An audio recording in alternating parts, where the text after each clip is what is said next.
Lightning has struck PseudoPod towers once again, and, as every week, something horrifying slouches towards your ears, waiting to be heard.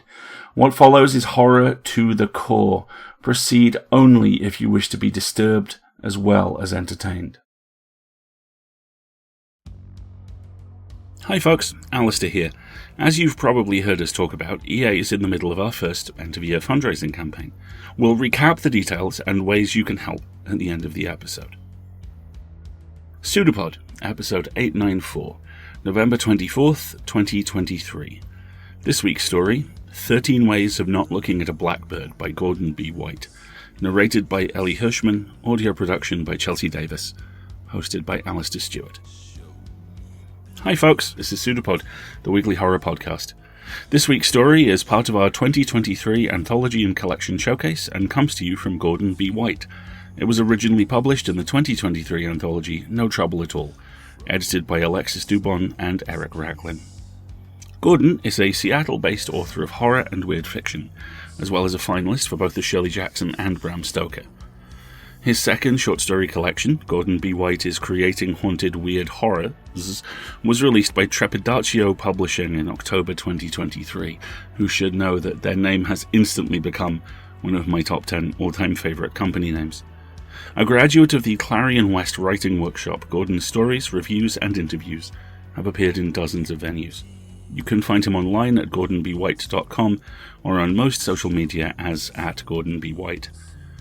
Your narrator this week is old friend Ellie Hirschman. Ellie always wanted to be a voice actor, growing up watching He-Man, Thundercats and Voltron.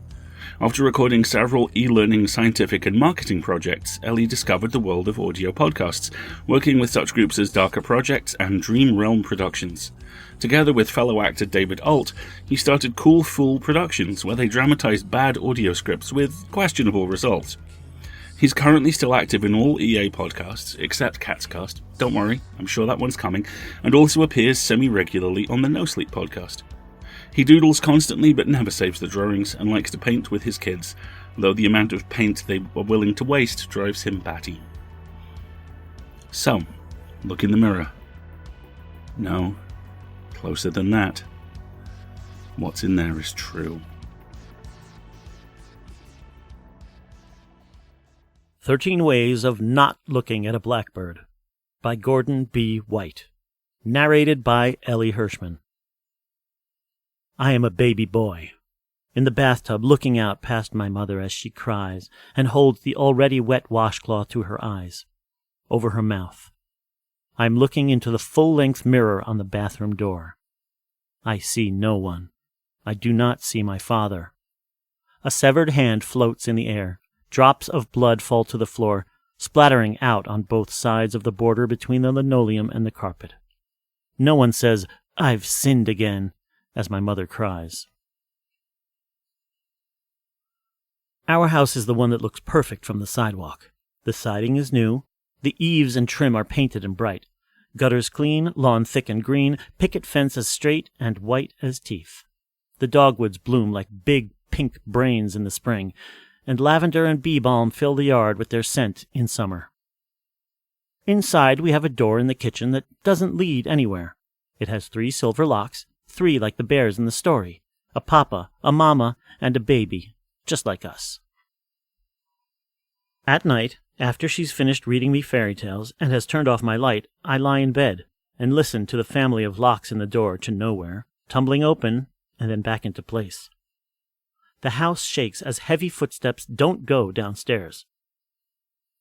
Sometimes, too, I can almost hear other sounds that drift up through the ducts as if the house is singing sadly. I ask Mama about it.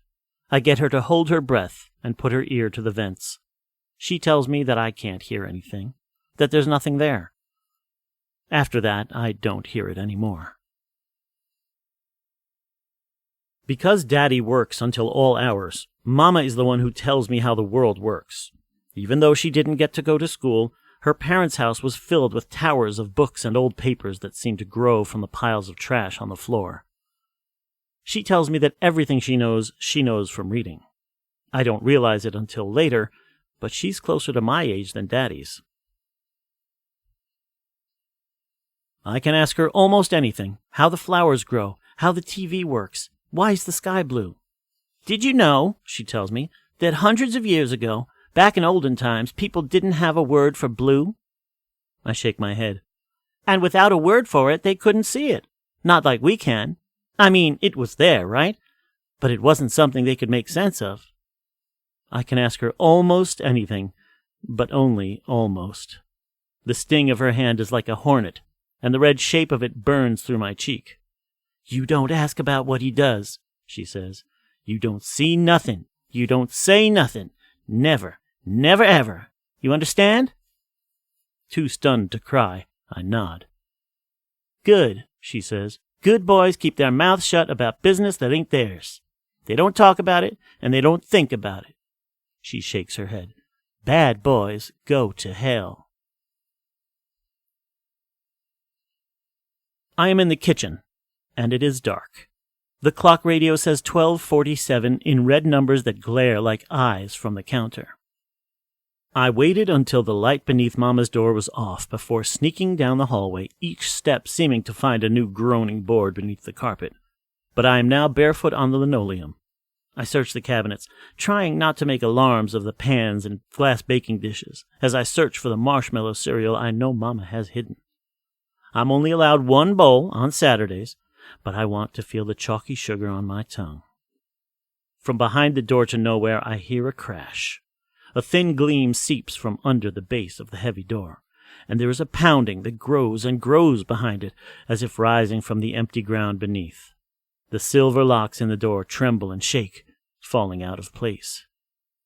The door to nowhere opens. A naked woman with hair in a matted fury stands there.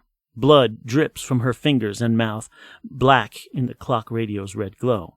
But she stands illuminated from behind by the light from a place that doesn't exist. She sees me, and her eyes widen. Her mouth splits as if to laugh. "Door?" she asks.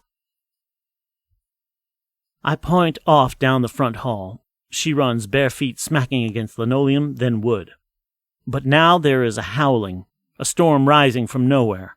As it bursts into the kitchen, I don't recognize the center at first, with its face marred by 4 ragged furrows. My eyes sink into those finger-deep trenches, and I fall back as the maelstrom rages, screaming, shouting, smashing.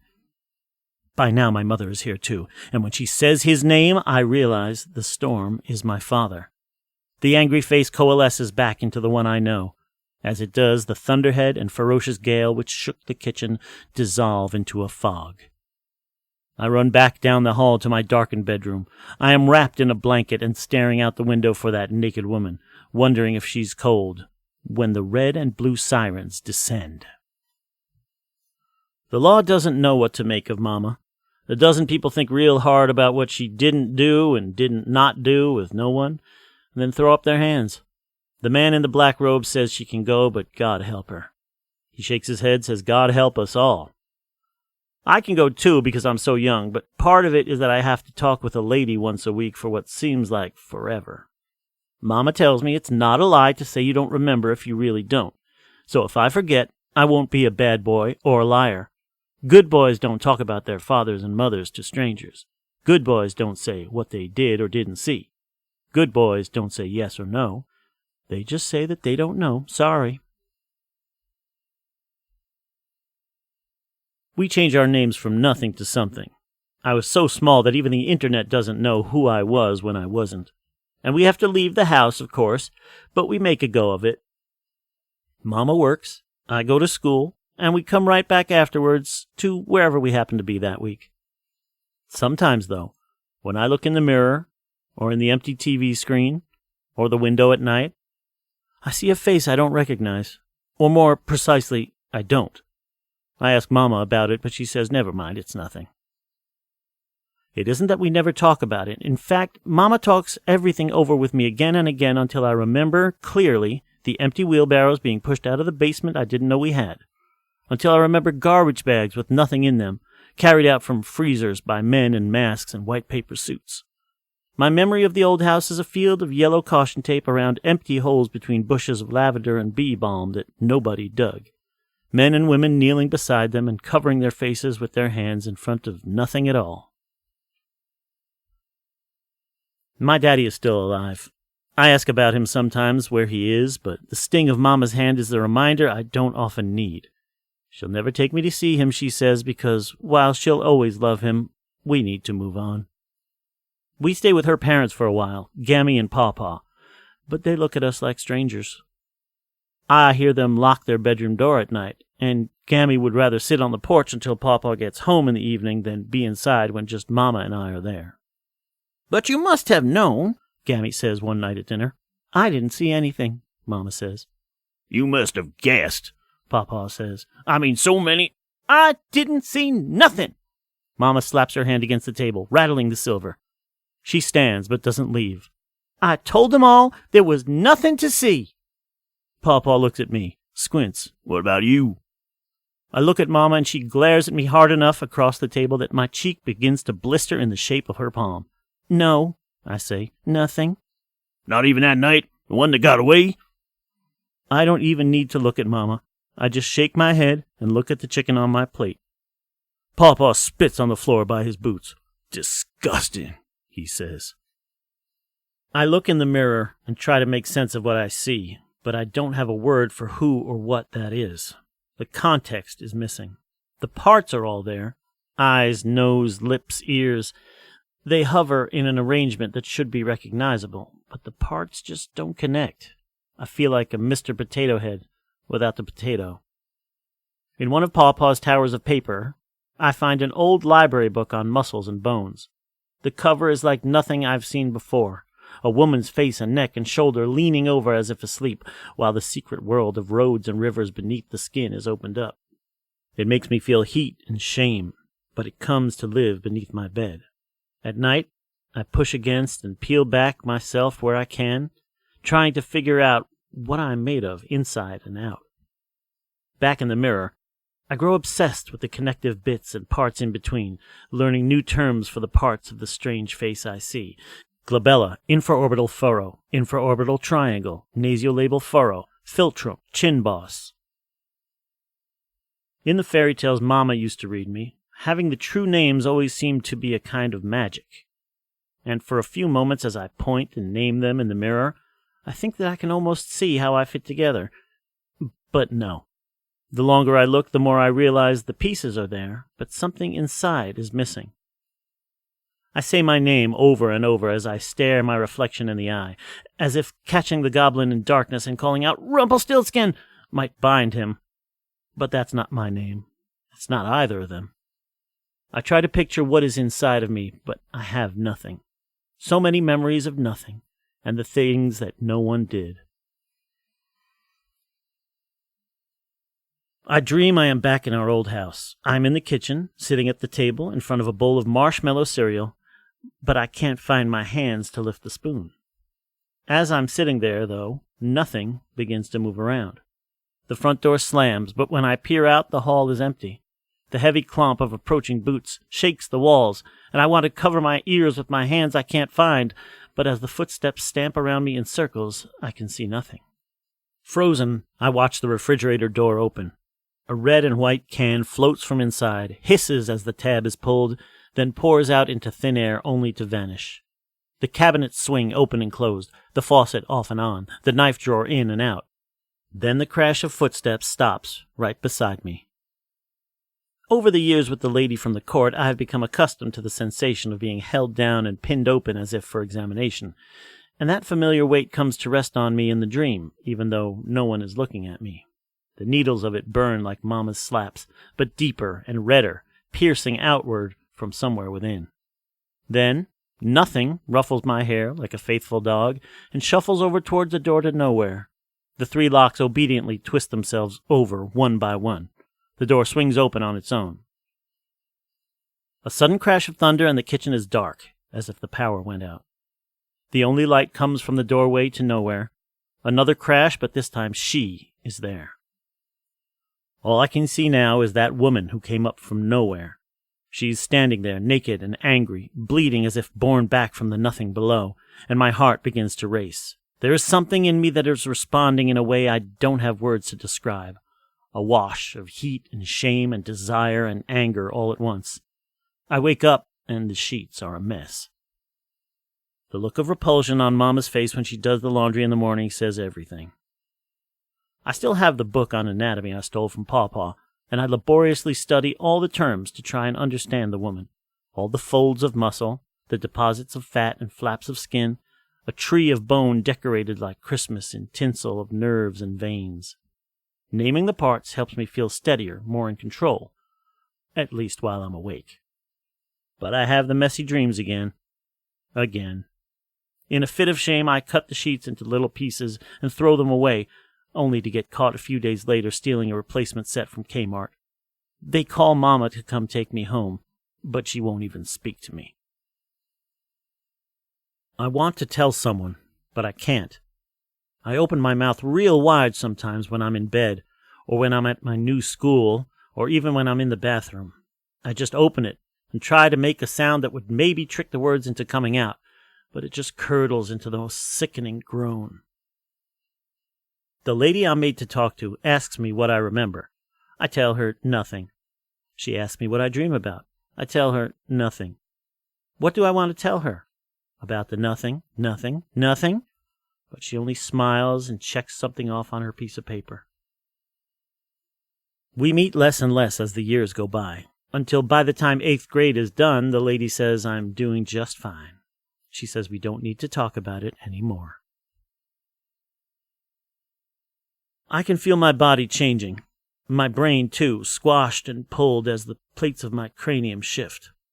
I'm still having those dreams, and when I go to school or the store or the park, I can't help but see that woman, hiding behind trees, down the bread aisle, again and again, naked, bleeding, about to laugh. I find out Daddy is dead more than a month after it happened, when I hear some kids at school talking about it. At first it doesn't register because the name they used wasn't his real name. Butcher, strangler, ripper. The words they used don't reconcile with what I didn't see.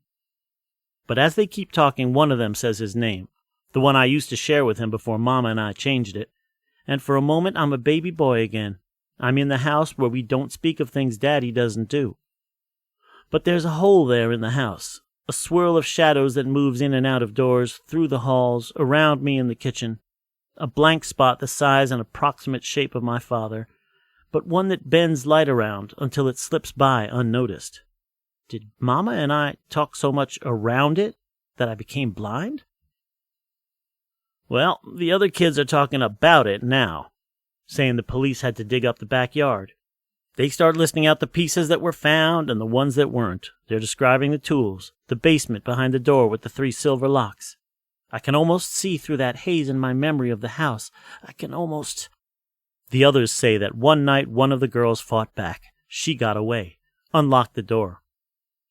And like a flash of lightning, there she is, standing among them, proud and naked, and my father's blood on her hand and in her mouth.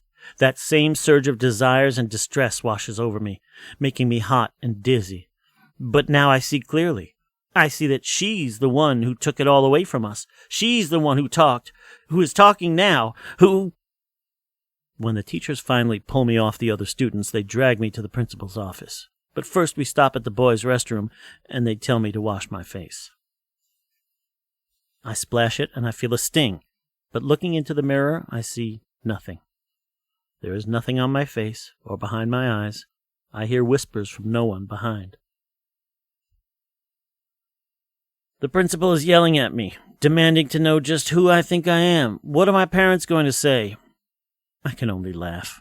Nothing. I'm no one's son. Mama, I say, I need to talk to you. There's a hole I have to fill, a gap in my understanding. I need to talk about Daddy. No, she says. Please, I don't know if what's wrong with me is like what... A crash like thunder. Nothing was wrong with him. Nothing is wrong with you, too. I may as well be a baby boy, in the shower looking out through steamy glass past the hooks where white towels hang like the damp skins of childhood ghosts. The side of my face burns, hot and red in the shape of a hand across my cheek. I am looking into the full-length mirror on the bathroom door. I see no one. I do not see myself. A severed hand floats in the air. Drops of blood fall to the tile floor, splattering out across my toes and mixing with the water as it swirls down the drain. No one says, "I've sinned again," as no one cries.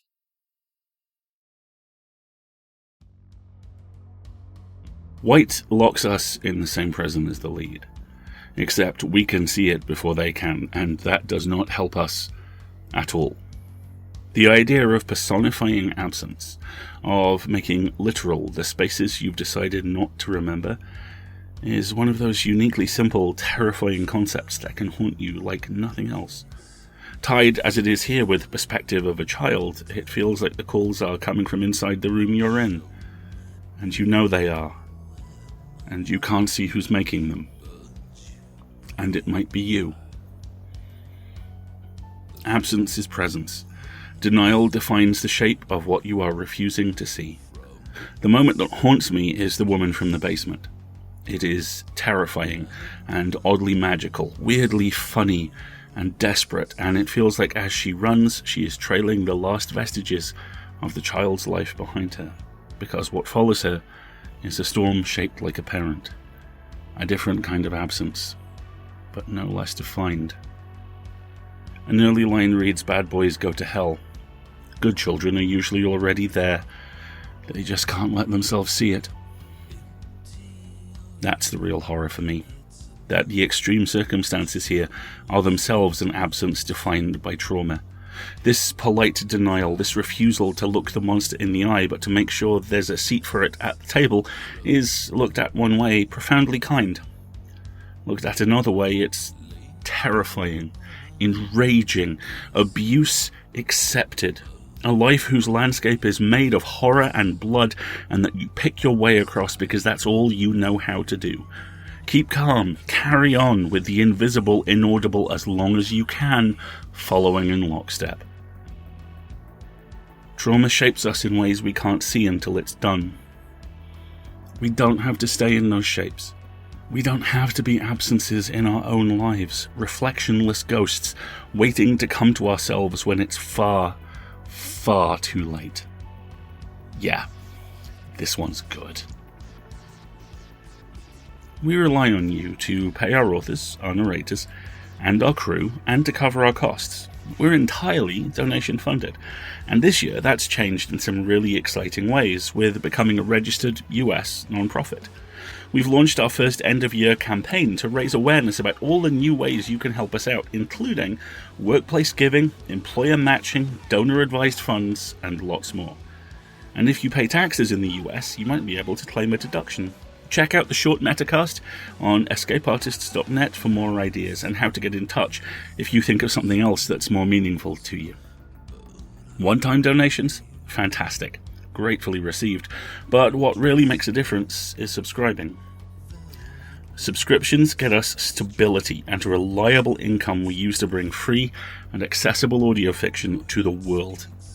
You can subscribe for a monthly or annual donation through PayPal or Patreon, and if you sign up for an annual subscription on Patreon, there's a discount available from now until the end of the year.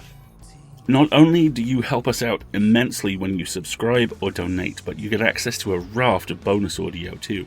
You help us, we help you, and everything becomes just a little easier. Also, even if you can't donate financially, please consider spreading the word about us. If you liked an episode, then please share it on social media, or blog about it, or leave a review. It really does all help. And thank you all, once again. We'll be back next week on St. Nicholas Day with The Belsnickel by Liz Zimmers, narrated by Diane Severson, produced by Chelsea, and hosted by Josh Tuttle. Then, as now, it will be a production of the Escape Artists Foundation and distributed under the Creative Commons Attribution Non-Commercial No Derivatives 4.0 International License. And PseudoPod wants you to know that fate and circumstance has returned us to the moment the teacup shatters. See you next week, folks.